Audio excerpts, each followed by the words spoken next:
And here's the new Mainline Cheetor on the turntable, looking pretty good outside of the gang molded brown. For whatever reason they did that. Here's a look from the side. I like the profile. I love the amount of detail that's gone into this figure. It really drives home the Beast Machines Season 1 Cheetor aesthetic. I like the way that sits there, the tight balls, and the ball jointed places are where it is weak, but it's done exceptionally well. You can get this much articulation up the side there. He's got some upper bicep. He's got that much in the elbow. He has a ball joint there where he can rotate there at the wrist, as you can see. And then that's like his guts gun, which is really kind of crazy, and it actually does fold up and fit in his guts into the cap mode. I'll try to show that off a little bit later. That head can look way up. So I mean, like I said, they do it extremely well here.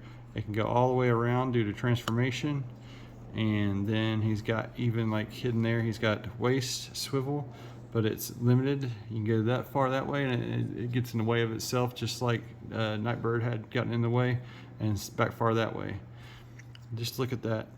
We'll look at that a little bit better there, and well, you can see it there too. That cheetah head is really cool there on the chest, prominent, like I would like it in an updated figure. It's just like, but then there's the awful waffling of the cheetah legs on the back and other things. Let's keep going on with that articulation there. Let's get this guy up out of the way.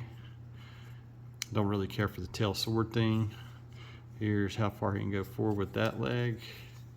He can go back so far, gets in the way of itself again, has that much bend in the leg. It's a really surprising amount of articulation there. He has a knee upper leg swivel there.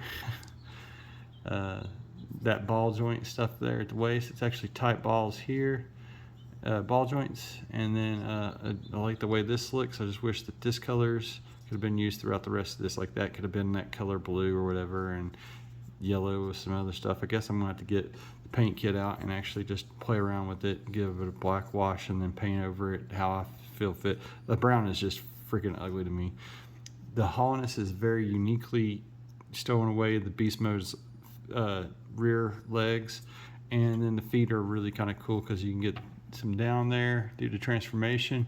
You got pretty wide poses you can get him in, and it goes back the other way too. So I don't know if you ever need to go back the other way, but boom, there it is. I mean, just really nice, you know, basic Rise of the Beast deluxe figure. And really do like that they put the ball joints there, even though that the way they did it, it's kind of hindered, but the detailing is just insane on this. I mean, that's kind of what I wish that we had these colors on that Voyager class Studio Series, and these are not Studio Series, it's just the Mainline figures. So let me get this guy converted into his beast mode, and we will take a closer look at that in 3, 2, 1, and like I said, that guts gun folds up and away, and then pegs in pretty doggone securely there. And that tail is keyed, so. And then there you have Cheetor in his beast mode, and as you go around you can see that it looks just like it's a flipping prototype, right from his jaw there to the other parts not matching.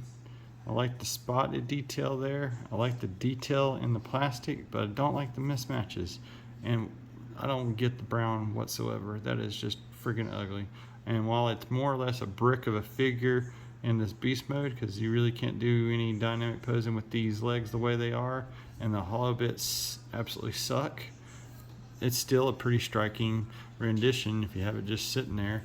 And I'm pretty sure customizers that can paint really good can, you know, detail this thing out and make it look pretty freaking respectable for a brick of a Cheetor figure. And those facial and eye details, I mean, there's details within the eyeball, and it's like it gets lost in the yellow the way it is, and I figure those teeth need to be painted, you know. I mean, there's a lot. Pick a color and stop using two different yellows, and whatever the reason you needed to gang mold the fist and the legs brown, I don't get that at all. It's just really, and that's nasty right there too. I hope that doesn't snap and break over time. Hope it doesn't do the gold plastic syndrome thing. But that's about going to do it for this Cheetor. Thanks again for watching my channel in this part 2. Part 3 is going to be old Wheeljack over there. And I'm not sure it's going to even focus. There it is. We're going to focus, and then we will focus back right here. Cheetor is just a brick in beast mode and pretty good articulation in robot mode. I think it was made to be displayed in robot mode. But there you go. There's that Cheetor. I do like the tempo on the head, and as it's a part of the set, I mean, it's a set I feel like you should get if you're a fan of Beast Wars, but I mean, even for the younger kids, I don't see how much they can get any play value out of this. Customizers will have a field day with it. Thanks again for watching. Y'all have an excellent day until all are one.